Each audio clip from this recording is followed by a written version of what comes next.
Not sure if you guys saw this today, but Pete Hegseth, the Secretary of Defense. Oh, as the other day, the president now wants to call him his Secretary of War because they're warriors. He said he feels like a warrior.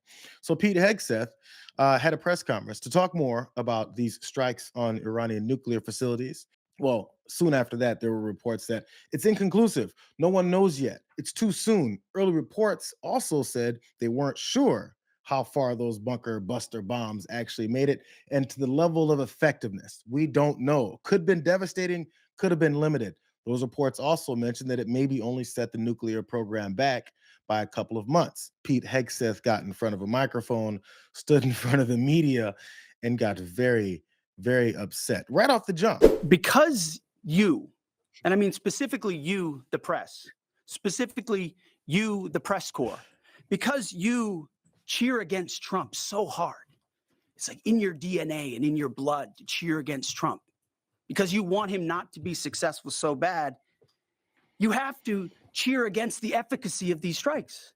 You have to hope maybe they weren't effective.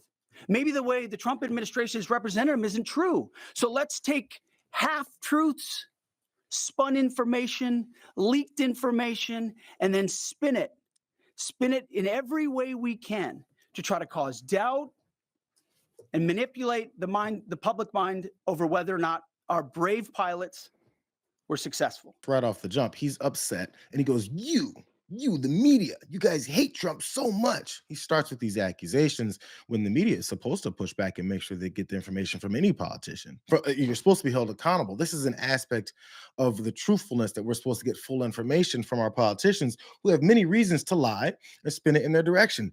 Any politician, Republican, Democrat, Independent, any politician. Let me read the bottom line here.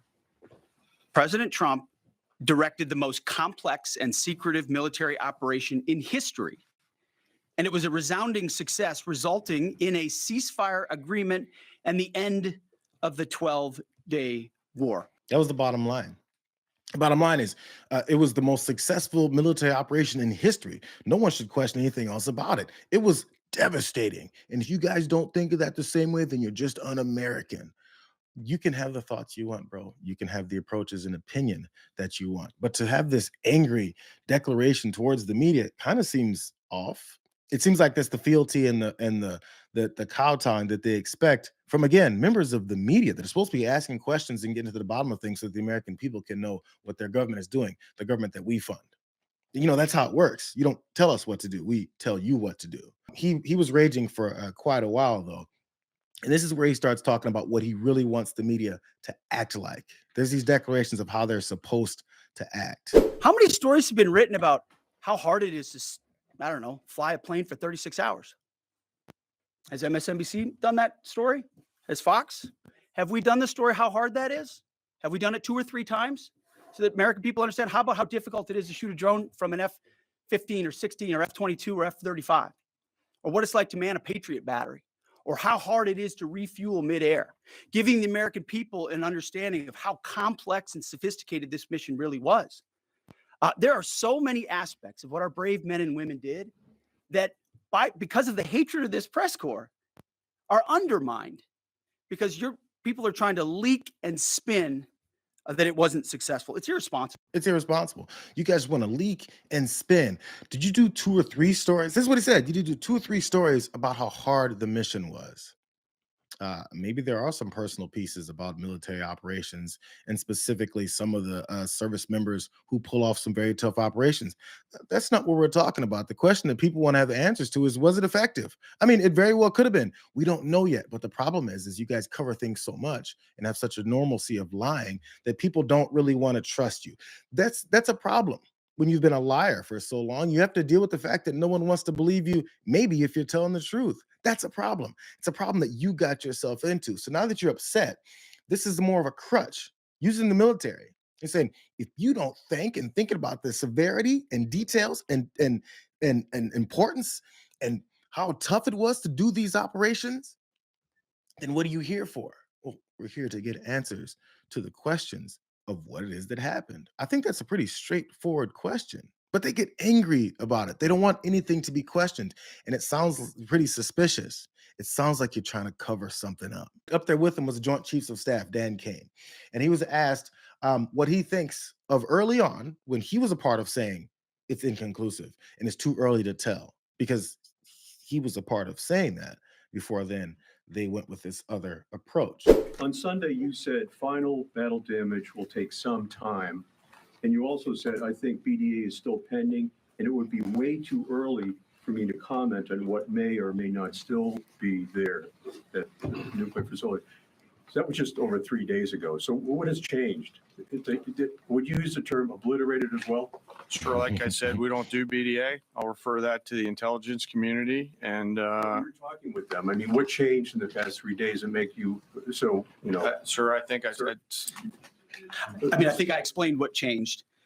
There was a great deal of irresponsible reporting based on leaks, preliminary information in low confidence. Again, when someone leaks something, they do it with an agenda. Pete Hegseth had to take over that answer because, again, General Kane was like, I don't actually do any of the battleground or of the post-battle damage assessment things. I don't do those things. But at the beginning of it, he did mention that it's too early to tell exactly the nature of the effectiveness. That was right before they started talking about obliteration, absolute total destruction, best military campaign ever carried out. No one's ever done anything like this, because it's all about selling it rather than just telling the truth. Just tell the truth, bro. It's okay.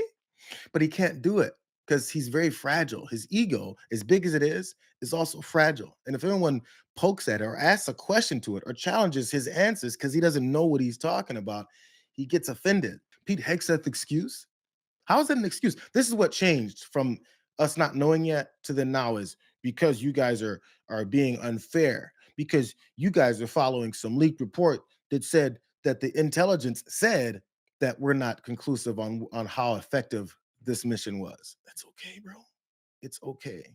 But the anger is making people wonder, yo, what are you trying to hide? This is where things got spicy, because Pete Hegseth, formerly of Fox News, don't forget, is talking to a Fox News reporter, Jennifer Griffin.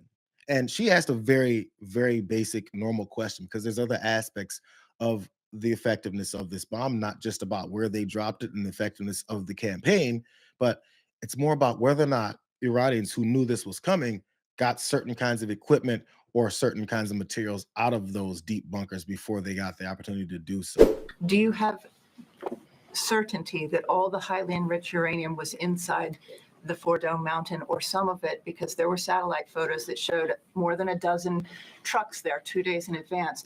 Are you certain none of that highly enriched uranium was moved? Of course, we're watching every single aspect, but Jennifer, you've been about the worst, the one who misrepresents the most intentionally. I don't. What the president says.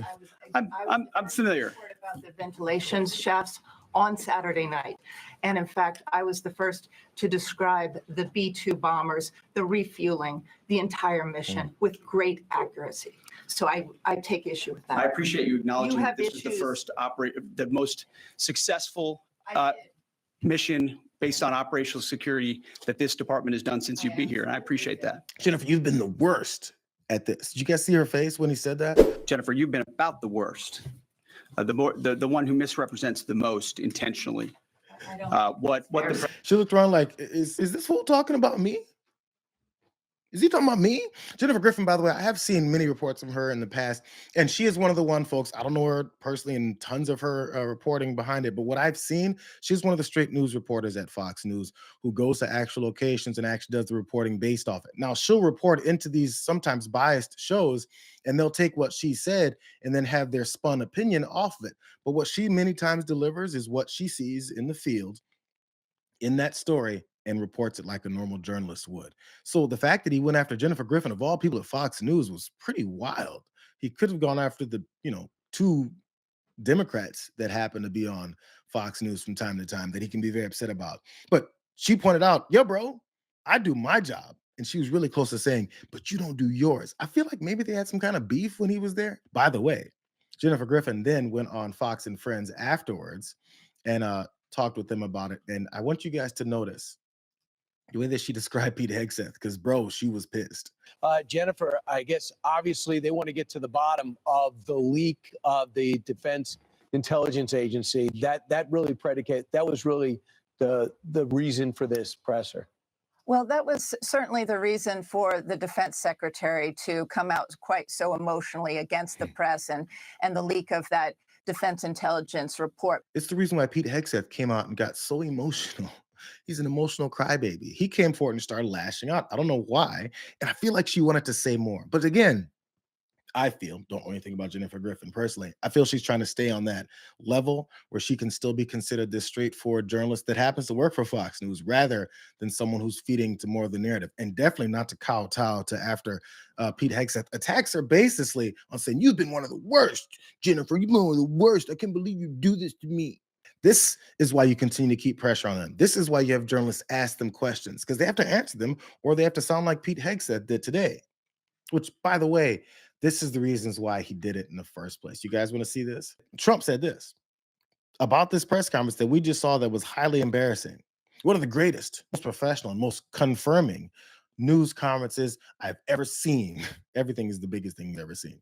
The fake news should fire everyone involved in this witch hunt and apologize to our great warriors and everyone else.